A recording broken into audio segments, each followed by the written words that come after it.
Welcome back. You're watching NewsX. My name is Vineet. Well, a threat by US President Donald Trump to impose fresh tariffs on 8 allies opposed to his proposed takeover of Greenland has drawn condemnation from European leaders.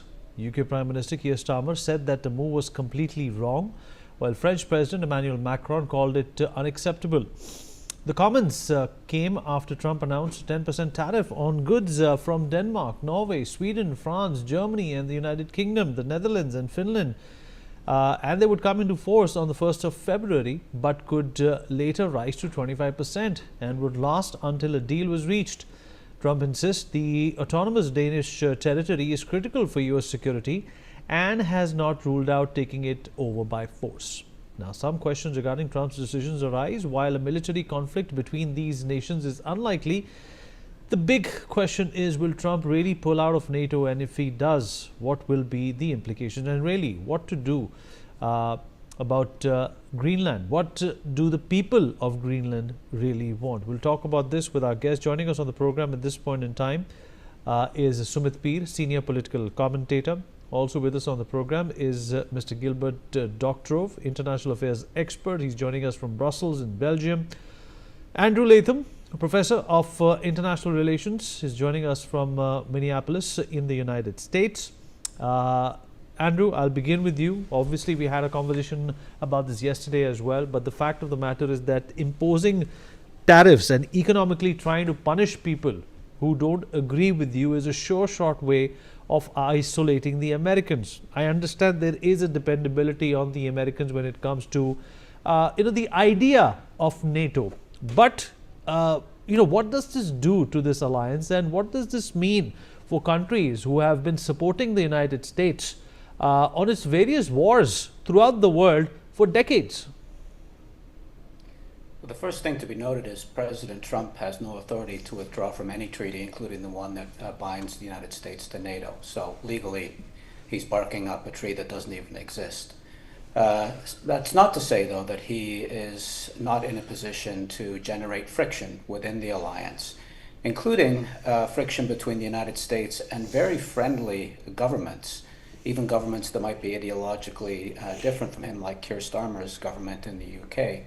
All this talk about tariffs, well, first of all, that's vintage Trump. He talks about tariffs, he imposes them one day, he scales them back the next day, he ramps them up the day after, he scales them back. We have a track record there, a history there, which is pretty unambiguous.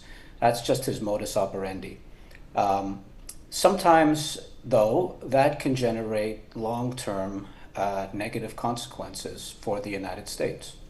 And that's the case here right now. He is distancing the US from the UK, from Denmark, from Germany, from France, all of which have been reliable partners and legally, technically allies for a long, long time. And for what? The cost-benefit analysis here utterly escapes me. Mineral wealth, I'm sorry, until there's a lot more global warming, that's below 70 or 80 feet of ice. It is inaccessible. There's no profit to be had there. Strategically, the U.S. has everything it needs at the Pacific, and it can expand as it needs if the need arises, those bases under the 1951 treaty. In other words, there's a lot of negative energy being generated, a lot of friction being generated, with no discernible economic, geopolitical, or other benefit to be had, other than now it's a matter of Donald Trump losing face. He can't. All right, fair enough. Sumit Peer, how is the acceptable world order being challenged by Donald Trump over here? And this also seems to be a very misplaced case of enormous hubris on Donald Trump, who feels that economic sanctions and arm twisting tactics could very well define on what really MAGA wants. Vinny, thank you very much for having me on your show. Look, there are a couple of connotations to this whole thing. It's a beautifully put question by you, of course. Look, when you look at the Trump, you have to look at him holistically. What is he talking to you and what is he telling you? he is talking to you, look, I have a strategy which is America first. That is what my vote bank is. That is what I get voted for. And I want to be in the power. And he's also talking for third term, which is not possible as per the Constitution of America, but who knows? There are people who have, kind of break on all the rules and all the things what we have known in the past. So he has a national security document or a national security document released by Trump administration, I think around a month and a half back, which is there valid for next 4 years. It's signed by Donald Trump. In that document, Vineet, if you go deep into it, it clearly states, quote unquote, Europe is a civilizational liability. And you have to only make sure Europe does not fight with Russia. You have to increase your relations with Russia. You have to increase your relations with India. And you have to only have your sphere of influence where it matters maximum to the United States of America, or where there's maximum money for the amount and efforts you put in. That is what the national security document says. It's pretty much circulated to the whole of the world. And yes, China is your number one threat and number one enemy. It also states that. So after that national security or the strategy document came in, you see the approach towards Europe changed, the approach vis-a-vis Putin changed, and the approach towards China changed. So what we are seeing is a kind of a pattern which they have given out in writing. It's a 33-page document. Anybody can read it. It's available for anybody to read. Now, the problem here is that when the world order is changing, you see Trump has exited from 66 United Nations, world bodies, which maximum of them are for United Nations. Trump has quote unquote said, I do not believe in the international law. When he was asked, what is the international law for you? He says, whatever my morality says is right, or whatever is right for America, that is international law for me. I'm quoting him. He's on record saying that. With all those things have been done. Now, what is he telling? He's saying, look, Mr. Europe, I have all the love for you. I want to do business with you, but you have to define what your priorities are, what I was talking exactly yesterday. You have an option to save the NATO, which you can. You have an option to meddle around with Zelensky and delay the peace and make sure Zelensky keeps on fighting and people keep on dying. Or you have an option to protect the Greenland. You have to choose one. Pick which one do you want? What is your priority? Now, I look at a European Union, it's a pretty divided house. For example, if I look at Germans, the car exports is $245 billion. Biggest export in the whole world. And if you are talking of a 10% tariff going to 25% tariff, there's a doomsday day. Look at the chemical industry. They can't handle 25% tariffs. So Trump and America is the only country in the world which has an economic superpower and a military superpower. Now, if I look at Russia, it is a military superpower. It is not an economic superpower. If I look at China, it is neither of the both.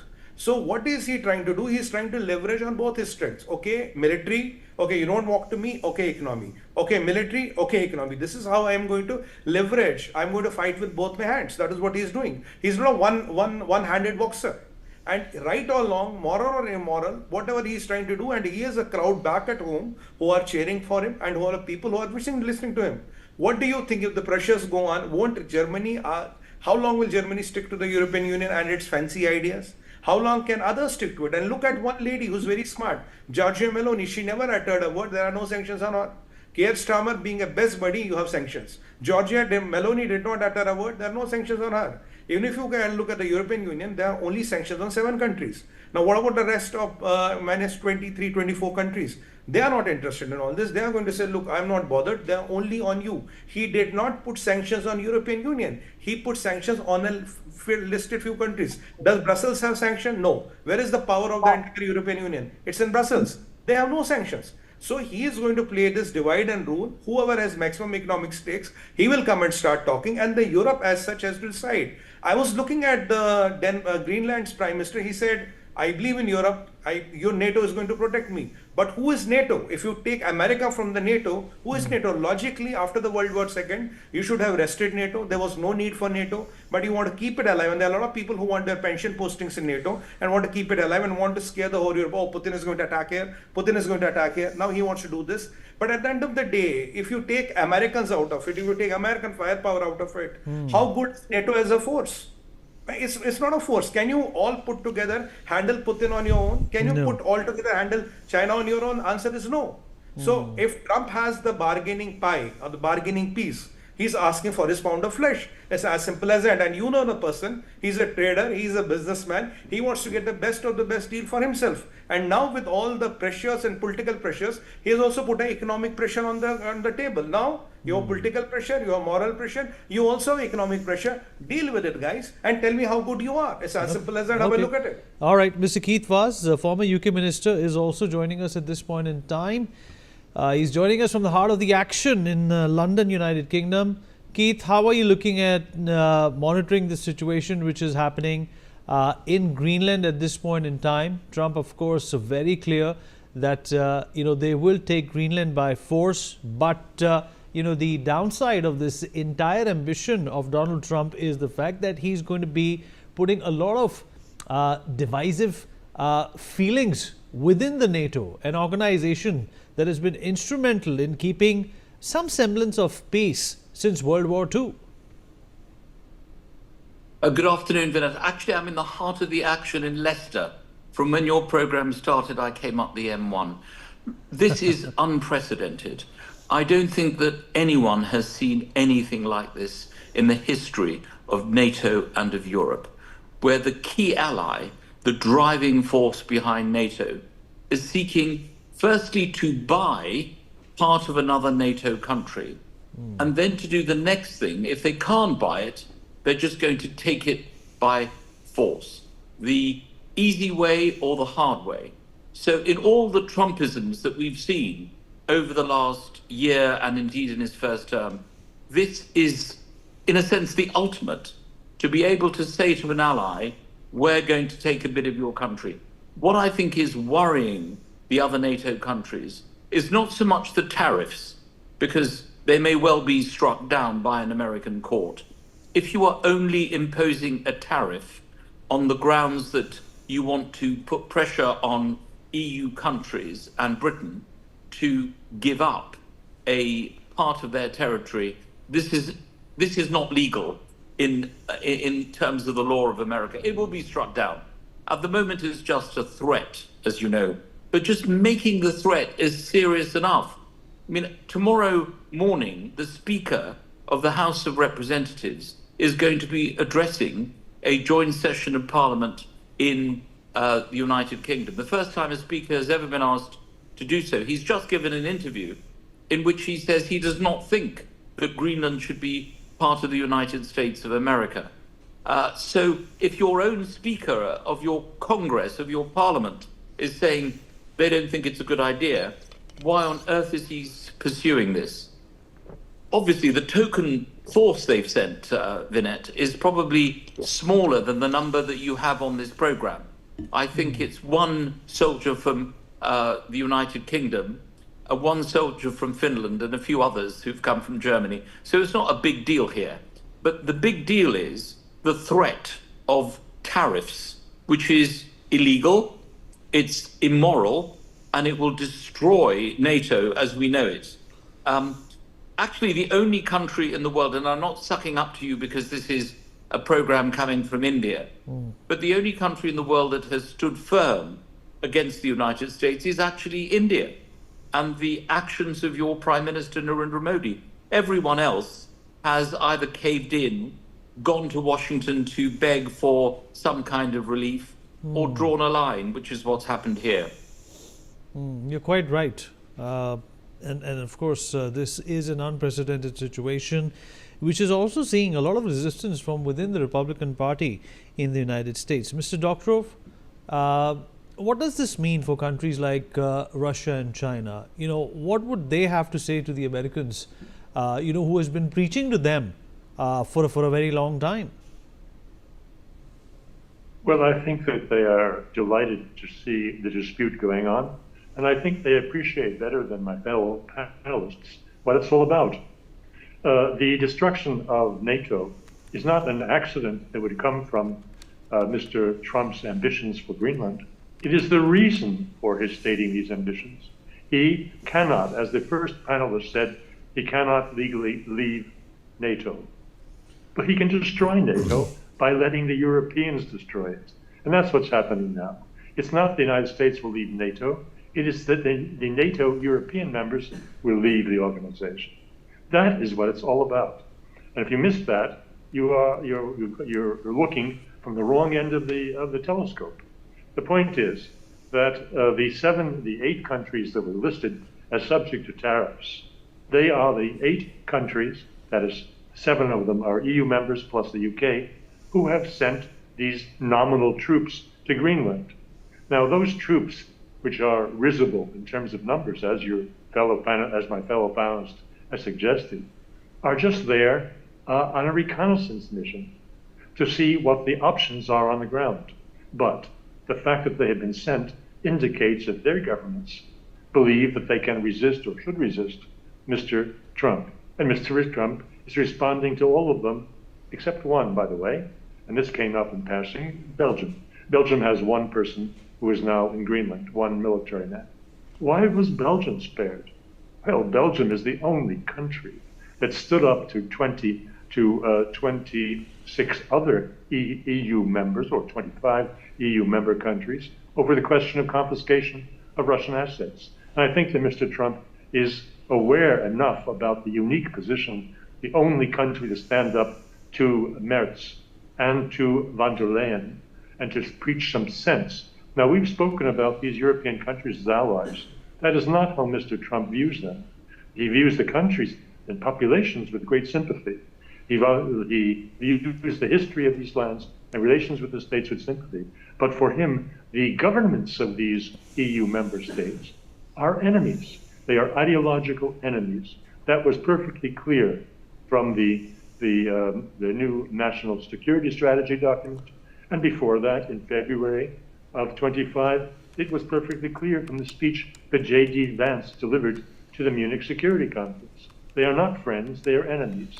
They are all the same group of Satanists, of countries that supposedly are progressive, but are in fact authoritarian and destructive of human rights, beginning with the right of free speech. As we see from the persecution of Jacques Baud, the Swiss national, who has been sanctioned by the EU under conditions that give him no legal recourse, because he happened to say things that the EU Council did not like. The EU member states are way over the line in terms of authoritarianism and suppression of human rights. And on that line, Mr. Trump correctly is breaking with those supposed allies who are actually enemies of the principles that the United States stands for. All right.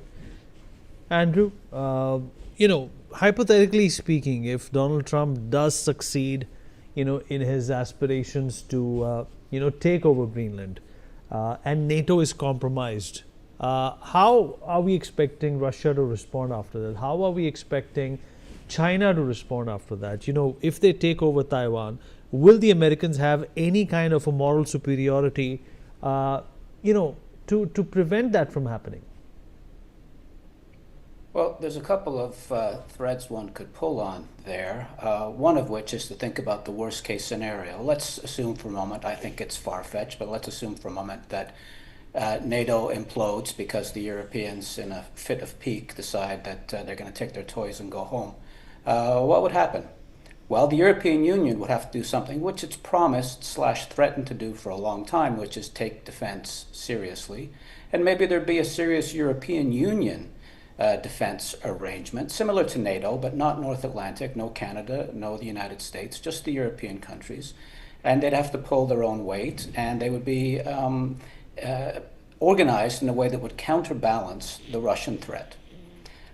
Is that the end of the world? Is the sky falling? No. Organizations, like human beings, have a moment of birth, they have an adolescence, they have a senescence, which is where we are with many of these post-World War II institutions, and then they die. And guess what? This may be NATO in its senescence, passing into the moment where it moves on to the next world. Not the end of this world. The European Union could pick up the slack. North America is already working very hard to secure the continental United States and Canada from all kinds of gray zone and kinetic threats, et cetera, et cetera. What does this do to America on the world stage? Well, American soft power has been eroding for a long time. China's Belt and Road Initiative was all about enhancing Chinese soft power, countries willing to follow China, not because of threats or intimidation, but because they like to be on Team China. Once upon a time, everybody wanted to be on Team USA. Guess what? That moment passed a long time ago. So that's not going to change very much. The United States will dig its heels in where it's it. And by the way, the National Security Strategy document changes every few years. It's interesting. It's not dispositive. It's not really all that important. So to hinge one's argument on a document that changes sometimes quite radically every 2 or 3 years, I think is to, if I can quote my fellow panelists, be looking through the wrong end of the telescope.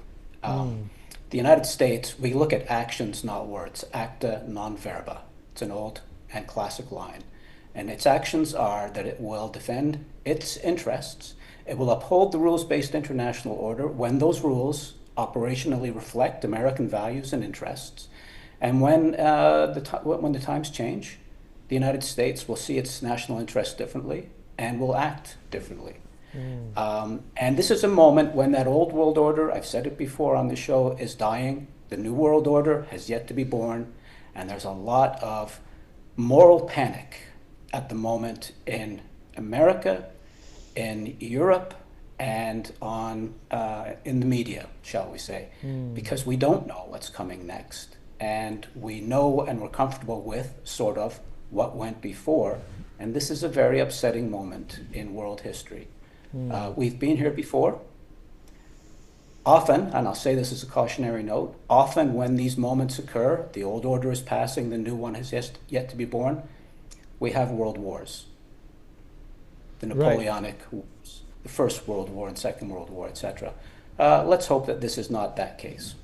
Right. Keith, coming back to you, in fact, the UK Prime Minister has also been extremely vocal when it comes to showing his dissent or his difference or differences with Donald Trump. What do you make of that important alliance? The United Kingdom and the United States. What kind of transition is that going through? Well, you're absolutely right, Vinit. I was quite shocked over breakfast to hear this subtle criticism turned into quite a strong criticism of the way in which America is behaving and what Trump has said about Greenland. Because in the past, as you have correctly said, Keir Starmer has been very careful in the way in which he has dealt with the Americans. He's never criticized Donald Trump. And indeed, in this particular case, he's not criticized Trump, but he's talked about American policy, which shows that he's trying to be very nuanced in what he's doing. But the solitary British soldier who is now in Greenland is there for symbolic reasons and for not for any other reasons.